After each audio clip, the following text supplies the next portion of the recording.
पर एक बोरिए पर उसकी बीवी बैठी हुई है। उसकी आंखें सुर्ख हैं, दुपट्टे आंसुओं से भीगे हुए हैं। मुझे देखा तो चीख मारी और मुझसे लिपट गई। मैंने कहा नाना क्या हुआ? तो मेरी बीवी ने कहा है मेरे शोहर गुलाम गौश, मेरा जवान बेटा इंतकाल कर गया। कोई इस दर्द को एक बाप से बेहतर न समझेगा। जवान बेटा गुजर जाए तो कांधा टूट जाता है।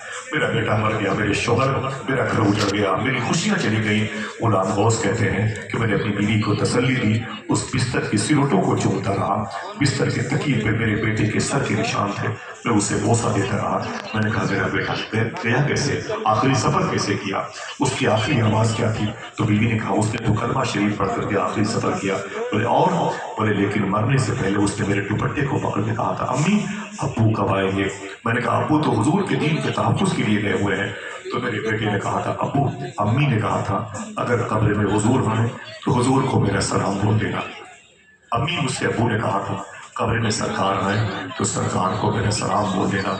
अम्मी मैं आपसे कहती हूँ अगर अब्बू मेरे इंतकाल के बाद आए तो अब्बू को मेरा सलाम बोल देना कि आपके बेटे ने आखिरी सलाम किया है। इतना कहा, इतना सुना तो रोए, अपना सामान रखा किताबों का और कब्रिस्तान चले गए। ताज़ा कब्र देखी, लिपट के बहुत रोए।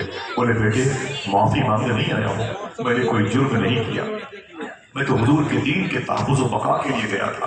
लेकिन है मेरे बेटे, मैं तेरे आखिरी सफर में न था, तेरी कब्र में आया हूँ। कब्र की मिट्टी को आंखों से लगाया और अपने हाथों को उठा के बाप ने दुआ की थी। कहा था अरे मेरे मौला, मैं अपने आका के दीन के तहफ्फुज़ के लिए गया था, अपने बेटे के आखिरी सफर में नहीं था।